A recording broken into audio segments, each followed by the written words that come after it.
الله الرحمن الرحيم. الحمد لله والصلاة والسلام على رسول الله صلى الله عليه وعلى آله وصحبه وسلم. ورزان خۆشەویستان ئیمانداران، السلام عليكم ورحمة الله وبركاته. بەڕاستی جێگەی خۆیەتی ئاماژە بەوە بکەین کەوا پێغەمبەری خوا صلی الله عليه وسلم کە بە چ شێوازێک سوودی لە مناسبەکان وەردەگرت و چ شێوازێک جاری وا هەبوو خۆی مناسبەی دروست دەکرد و بانجی خەڵکی تێدا دەکرد و لای خوای گەورە. حەقی ئەوەی هەیە کە خوای گەورە وەسفی دەکاوە داعیەن إلى الله بإذنه وسراجا منيرا.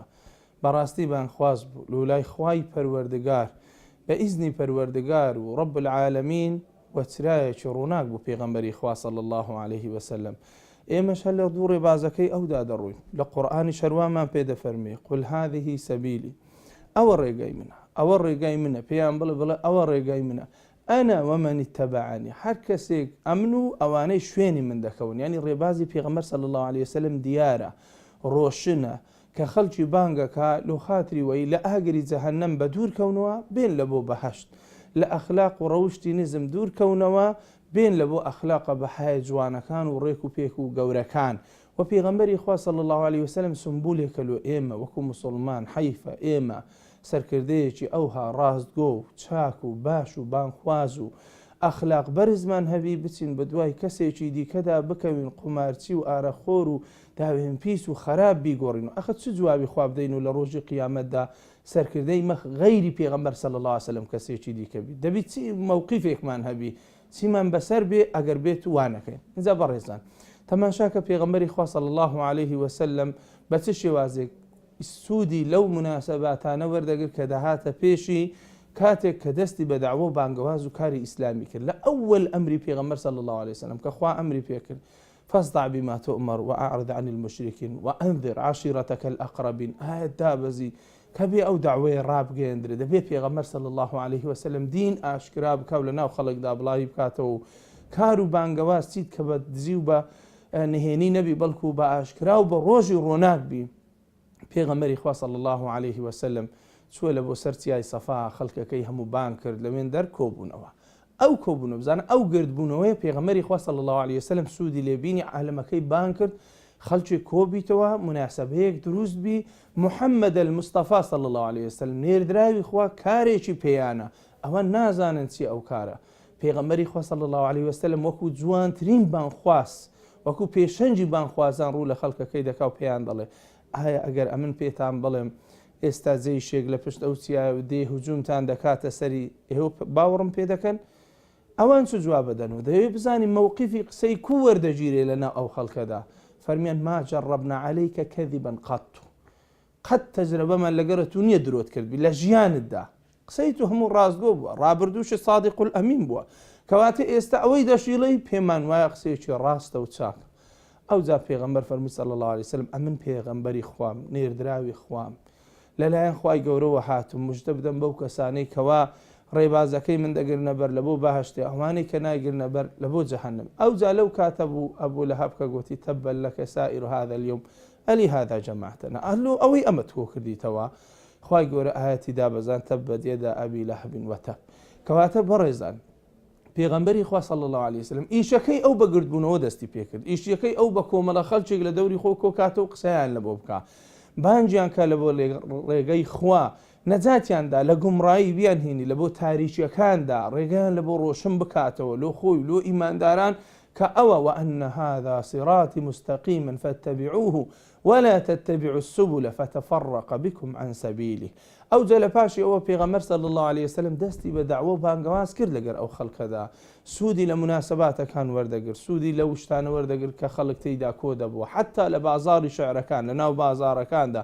حتا گەیشت بە مەقامی گلەی مالی هذا الرسول يأكل الطعام ويمشي في الأسواق، دەگەڕا لە بازارەکان جێیەکی قەلەبارغی بدیت باوە محەممەد المستەفا صلی الله عليه وسلم داوای تێدا دەکرد و دەیفەرموو قولوا لا إله إلا الله تفلحوا. وەرن وشەی یەکتاپەرستی بڵێن و تا ئێوە سەرفراز بن، بڵێن هیچ خودایەک نییە تەنها ئەڵڵا نەبی، هیچ خودایەک بە حەق ناپەرسترێ ئیلا رب العالمین نەبی. جا لێرە پێغەمبەری خوا صلی الله عليه وسلم زۆر جار خۆی نیشانی ئەو کەسانە دەدا کە قەبائیلەکان بوون، یعنی سەرۆک هۆزەکان. پێغەمبەری خوا صلی الله عليه وسلم لەگەریاندا دەنیشت قسەی لەگەر دەکردن حیواری لەگەر دەکردن نیقاشی لەگەر دەکردن ورن واز لە عیبادەتی دار و بەرد و بتپەرستیاتی بێن عیبادەتی پەروەردگار بکەن ئەو خوای کە ئێوەی دروست کردووە یعنی بە بەڵگەی منطق و عەقل پێغەمبەر قسەی لەگەر دەکردن صلی الله عليه وسلم بەڵام بەداخەوە زۆر جاری وا هەبوو پێغەمبەر صلی الله عليه وسلم مواجهەی زۆر شتی ناخۆشە بوو لەو داوایە بەڵام قەت سستی پێ نەکرد لەو ڕێگایەدا واس بینی حەیف ئەوڕۆ مسلمانانیش تەماشا دەکەی نەبانجی کەسەکە نە بە خەڵکی دەڵێ چاکەی بکە نە دەرێ نەهی لە خراپەی بکەی و ڕێبازی پێغەمبەر بوو صلی الله عليه وسلم ئێستا لۆ دەستت لێ بەردایە لۆ دەستت لە پارە گیر بۆ دەستت لە داوا بەردایە لۆ دەستت لە مالیە دنیا گیر بۆ دەستت لە دینی خوا بەردایە لۆ کاتێک دەستت لە دوکان و بازار گیر بۆ وازت لە نوێژی جەماعەتی ئەوە هەموو ڕێبازی پێغەمبەر بوو صلی الله عليه وسلم خۆی وەکو مسلمانان دەزانین ئەو جا پێغەمبەر صلی الله عليه وسلم بوون دەشەروازی نەدەینە ساڵانە کە تەجەمع کۆ دەبوونەوە لە حەجێ دەهاتن خڕ دەبوونەوە لە بن خێمەکان پێغەمبەر صلی الله عليه وسلم دەچوو لەگەریاندا دەنیشت و قسەی لە بۆیان دەکرد و عرضی نفسی خۆی دەکرد دەیگوت من پێغەمبەری خوام لەلایەن خوای گەورەوە ناردراوم قورئانم لۆ هاتیە ئاەتەکانی قورئانی لۆ دەخینەوە یعنی بە ئوسلوبی قسەی لەگە دەکرد زۆر مقتەنیع لە بۆیان لۆی لە ئەهلی مەدینە ساڵێک هەندێکیان مسلمان و ساڵی دوێی چەند قاتی ئەو جارە مسلمان بوون و پێغەمبەر صلی الله عليه وسلم مەجموعەیەک لە سەحابەکانی خۆی ڕەوانەی شاری مەدینە کرد و کە لەوێن دەر جێگە و پێگەیەک دابنێن پێغەمبەری صلی الله عليه وسلم لە شاری مەکە هەر خەریکی داوا و بانگەوازە هەر خەڵکی بانکردنی کافرەکان و لێ هەم بێ ئومێد نییە لە عومەری کوڕی خەتاب بێ ئومێد نەبوو کە وەختی خۆی هەندێک لە سەحابەکان مسلمان بوون دەیانگۆ عومەر دڕ نەرم بووە بەشتی مسلمان بێ یەکێک لە سەحابەکان دەیگۆ وەڵڵاهی ئەگەر کەرەکەی خەتاب مسلمان بێ عومەر مسلمان نابی ئەوەندە دڵڕەق بوو کەچی خوای گەورە دوایە هیدایەتیدا دڵی نەرم بوو بۆ یەکێک لەو کەسانەی کەوا تاریخی ئیسلامی بەرز کردەوە بە عەدالەت و دادپەروەری و لە سەردەمی خۆیدا کەواتە بەڕێزان بەڕاستی پێغەمبەری خوا صلی الله عليه وسلم لە برادەرەکانی لە دۆستەکانی لەو کۆمەڵانەی کەوا خەڵک خڕ دەبوونەوە دەستی بە قسەکردن دەکرد و بانجی دەکردن لە بۆ ڕێگای خوا حتا ئەوەندەش کافی نەبوو کە دەیزانی خەڵکی مەکەشتی لێ وەرناگن پێغەمبەری خوا صلی الله عليه وسلم دەڕوا لە بۆ شاری تائیف دەبۆ نێزیک شاری مەکەی لەوێن دەر بانجیان دەکات لە بۆ ڕێگەی خوا بەڵام بەداخەوە ئەوان وا جوابی دەدەنەوە حەزیەتی پێغەمبەر دەدەن صلی الله عليه وسلم ئازاری دەدەن بە دەعوە و بانگەوازەکەی ڕازی نابن بە مندارە هورتکە بە دوو پێغەمبەرەکەون صلی الله عليه وسلم پێغەمبەری خوا صلی الله عليه وسلم یەکێک لە دوعاکانی اللهم إن لم تكن بك علي غضب فلا أبالي خوای لەو وەزع ناخۆشەش ئەگەر تو لێم تووڕە نەبی ئەمە گوێ پێ نادەم الله ئەکبەر یعنی تەماشا گەورەیە و ئینسانە دەکەین وإنك لعلى خلق عظيم لێرە لۆت بە دیار دەکەوی وما أرسلناك إلا رحمة للعالمين لێرە لە بۆت بە دیار دەکەوی کە پێغەمبەری خوا صلی الله عليه وسلم چه عەزەمەت و چ گەورەیەکی هەیە لە دەعوە و لە بانگەواز لە بۆ ڕێگەی خوا و لە بۆ لای پەروەردگار و رب العالمین تەماشا دەکەی پێغەمبەری خوا صلی الله عليه وسلم ئەو هەموو ئەزیەت و ئازارە دەدرێت لە تائیف بەس چوە لەوێن دەریش دووبارە بەڵکی خەڵکی ئەوێن دەر و گەورەکانیان محاولە بکەم مسلمان بن بەڵام مسلمان نابن بە شێوەی ناشرین وەڵامی دەدەنەوە ئەوجا مەلایکەتی چیا دێتە خزمەت پێغەمبەر صلی الله عليه وسلم هەروەکو لە حەدیث صحیح هاتیە دەفەرمێ یا محەممەد صلی الله عليه وسلم من مەلایکەتی جیبالم خوای گەورە ئەمرم پێ دەکا چی پێم بڵێ بەگوێت بکەم ئەگەر حەز دەکەی ئەو دوو دووچیا پێک وەدەنم هەرچی لەو بینەیە با ئەوانە لە ناو بچن پێغەمبەری خوا صلی الله عليه وسلم دەفەرمێ بل أرجو أن يخرج الله من أصلابهم من يعبد الله وحده ولا يشرك به شيئا دەفەرمێ نا ئەمن ئومێد دەکەم ئەوانە گە ڕۆیشتن هیچ بەڵام لەنەوەی ئەوانە خوای گەورە هەندێ ئینسان بێنە پێشەوە عیبادەتی خوا بکەن و شەریک لۆ خوا پەیدا نەکەن یعنی تەماشا دەکەی عەزەمەت و گەورەی پێغەمبەر صلی الله عليه وسلم بە دیار دێخی لە کاتی داوە و بانگەوازکردنیدا لە بۆ دینی خوای گەورە و لە بۆ خەڵک جا سەحابەکانی زۆر عەزیەتە دران پێغەمبەری خوا صلی الله عليه وسلم ئەوەی دەخۆست و زۆر جار لە ماری کوڕی ئەرقەم دادەنیشت تەوسیە و ئامۆژگاری دەکردن هەندێکی ناردن لە بۆ حەبەشە هەندێکی ناردن لە بۆ مەدینە و بەس تەماشا کە پێغەمبەری خوا صلی الله عليه وسلم بەس لۆ عیبادەت دەڵێ بڕۆن هەڕوونە حەبەشەی لۆی بەس بتوانن خواپەرستی بە تەواوی بکەن سەحابەکان ناڵێن نا ناڵێن پێمان ناکرێت ناڵێن دوورە ناڵێن گەرمایە ناڵێن کەس کارمان لەوێ نییە هیچ شتێک ناڵێن مهم وەیە محەممەد المستەفا وای فەرموو صلی الله عليه وسلم ئیدی گوێڕایەلی بکە ئەوە ئیمانە لە دڵدا ئێستا تو جاری وهەیە دەجارم بە یەکێک دڵکاکەوە سونەتە ئەوە خێرە ئەوە ڕێبازی پێغەمبەرە صلی الله عليه وسلم ئەو ئیشەی بکە کەسەکە زۆر بە شتێکی سادە و ئاسایی وەری دەگری و وەڕوبەما تەرکیشی دەکات وەڕوبەما وازی لەو شتانە هێنایە کە لەکەم پێغەمبەر صلی الله عليه وسلم بە ئەرکانیان بە ڕوکنی ئیمان دانراینە ئەوەندە متەساهل بووینە بەڵام سەحابیەک لە شاری مەکەدا پێی دەگوترێ بڕۆ هەروە حەبەشەی کە هەندێک دەڵێن دەکا ئەریتریا ئێستاکەدا بڕۆ هەروە ئەوێندەر ناڵێتە پێغەمبەر صلی الله علیه وسلم کوو بچم ناڵێتە لۆ بچم هیچ شتێک ناڵێت تەواو پێغەمبەری خوا فەرمووی صلی الله علیه وسلم خۆی گەیاندیتە ئەوێندەر و لەوێندەر عیبادەتی خوای گەورە دەکا حتا ئەمریان پێ دەکرێت 7 ساڵ زیاتریان پێدەچێت ئەو پێغەمبەر صلی الله علیه وسلم لە دویان دەنێری و دەگەڕێنەوە شاری مەدینەی کە پێغەمبەر صلی الله علیه وسلم هیجرەتی کردی ئەوانیش لەوێ داعوە بانگەوازیان دەکرد خەڵکی دیکەیان لە بۆ دینەکەی خۆیان باس دەکرد و ئەخلاق و ڕەوشتی جوانی خۆیان نیشانی خەڵکەدا یعنی ئەوانە بەڕاستی گەورەی ئەو ئیسلامەتیە نیشانەدەن کە پێغەمبەری خوا صلی الله علیه وسلم چەند سوودی لەوە دەبینی کاتێک مناسبەیە کاتێک کۆمەڵێک خەڵک خڕدەبوونەوە بە فرسەتی دەزانی قسەی لێ دەکردن حتا پێغەمبەر صلی الله علیه وسلم چووە ناو مەداریسی جوولەکەکان دەیفەرموو واللهی ئەنگۆ دەزانن ئەمە پێغەمبەری خوام ئەنگۆ کتابی خواتان لەکنە چاک دەزان یعنی پێغەمبەری خوا صلی الله علیه وسلم کەم تەرخەمی ناکرد لە بۆ چوون لە بۆ هەموو جێگایەکدا حتا دەچوو لە ماڵە جوولەکەیەک سەردانی دەکرد بەس لۆ خاتروەی موسڵمان بی بێتە سەردینی خوای گەورە سێ کەس کۆ بانۆ پێغەمبەر صلی الله علیه وسلم چارەمی کەس قسەی لەگە دەکردن سڵحی لە مابەینی قەبائیلەکان دەکرد ئەوە بوو کە بیدایەت چووە شاری مەدینە سڵحی لە مابەینی ئەوس و خەزرەج کرد کە چەندەها ساڵ بوو لە بینی یەقینیان دەڕژێ پێغەمبەری خوا صلی الله علیه وسلم سڵحی لە مابەینی کرد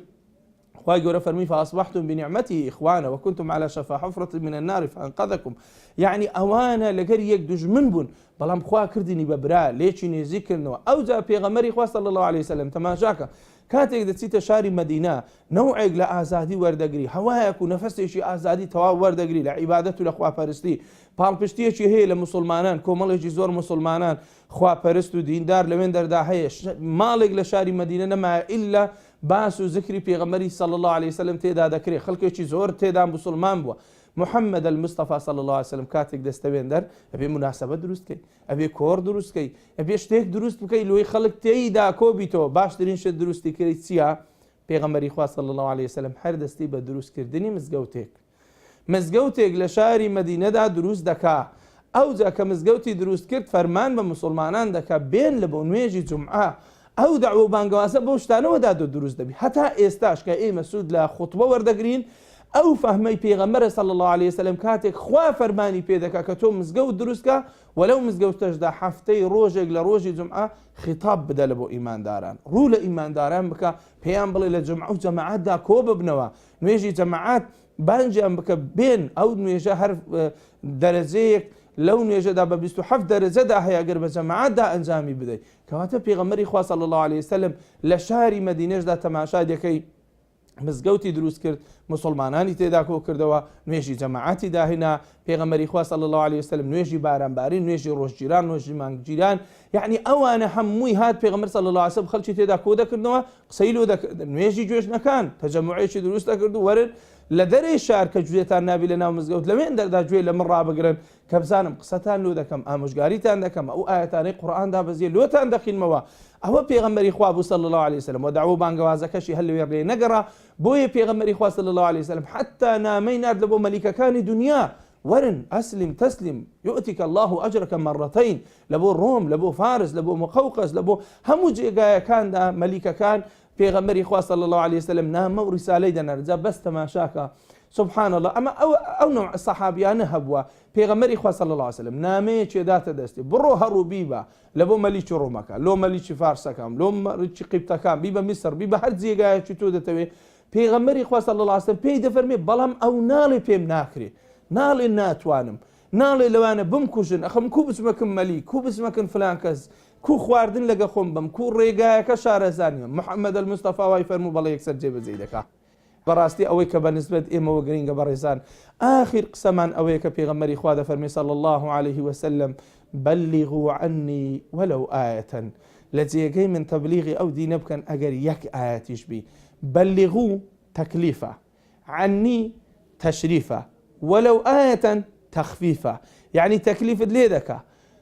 گەوراتیەکیشت دەداتێ لەسەریشت ئاسان دەکا ئەو دینە دەفەرمێ لە جێی من ڕابگەینە با یەک ئاەت بێ با یەک سونەت بێ با یەک خێر بێ با یەک پاداش بێ با قسەیەکی جوان بێ لە جێی من ئەو دینە ڕابگەینە مێ دەکەن ئینشاء الله خوای پەروەردگار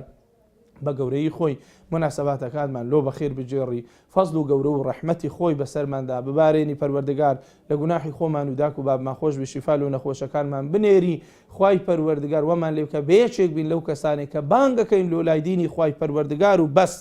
لە بۆ لای ڕەب العالەمین و بەس وەخوای گەورە ئەو عەمەلانەی کە دەیکەین لە هەموو لایەکمان بە گەورەی خۆی لێمان وەربگری لە گوناح و تاوانەکانیشمان خۆش بی خوای گەورە ئەو کەسانی ئەسیرن ئەو کەسانی دیلن ئەو کەسانی بزرن ئەو کەسانی سجنن خوایە بە گەورەی خۆت بە فەزلی خۆت بە ڕەحمەتی خۆت دەرگای ڕەحمەتیان لێ بکەی خوایە دەرگای ڕووناچیان لێ بکەیەوە بە ماڵ و منداڵی خۆیان شاد بکەیەوە یا ڕەب العالەمین یا ڕەبی خوایوانی منداڵت نەداینێ پێیان ببەخشی ئەوانەی کەسێکیان بزر بووە دیار نییە خوایە لۆیان بە دیار بێخی ئەوانەی مشکلەیەکیانەیە خوایە لە مۆیان حەل بکەی ئەوانەی شتێکی خێریان لە دڵدایە خوایە لۆیان جێبەجێ بکەی ئەوانەی فەقیرن خوایە دەوڵەمەندیان بکەی ئەوانەی دەوڵەمەندن سەخیان بکەی ئەوانەی قەرزدارن خوایە قەرزیان لۆ بدەیەوە ئەو کەسانی کێشە و مەشاکلێکی دنیایان هەیە و پێیان حەل نابی خوایە معین و یارمەتی دەریان بیکارەکەیان لە بۆ ئاسان بکەی خوایە ئێمەش لە دینی خۆ زیاتر شارەزا بکەی علمێکمان پێ ببەخشی ئیخلاص و عەمەلی لەگەردابی سەرفرازی دنیا و قیامەتمان بکەی لە موسیبەت و ناخۆشی بمان پارێزی لە ئینسانی خراپ بمان پارێزی لە جێگەی خراپ بمان پارێزی دڵەکانمان پڕکەی لە نوری قورئانی پیرۆز و برایەتی لە مابەینماندا زیاد بکەی ئەو کوردستانە پڕکەی لە خێر و بەرەکەت و خۆشی یا ڕەب العالەمین لە قات و قوڕ و نەهامەتی و بێمەعاشی و ناخۆشیدا خوایە بمان پارێزی و بە دوورمان بێخی یا ڕەب العالەمین ئەو سار لۆمان بکەی بە ساڵێکی خۆشی و بەرەکەت و پڕ خێر یا ڕەب العالەمین بارانی ڕەحمەتی زیاترمان لۆ ببارێنی بەرەکەتی زەویمان لۆ دەربهێنی بەرەکەتی ئاسمانمان لۆ بینێ خوارێ یا ڕەبی خودایە لە دوا ڕۆژیشدا لەژێر سێبەری خۆتدا حەشرمان بکەی لەژێر ئاڵای محەممەد المستەفادا کۆمان بکەی و بەدەستی ئەو لە حەوزی کەوسەر ئاو بخۆینەوە لەسەر پردی سیرات بفەڕینەوە لە فردەوس الأعلا لەگەر پێغەمبەران صدیقین ڕاستگۆیان شەهیدەکان خوایە کۆمان بکەیەوە آمين آمين والحمد لله رب العالمين والسلام عليكم ورحمة الله وبركاته.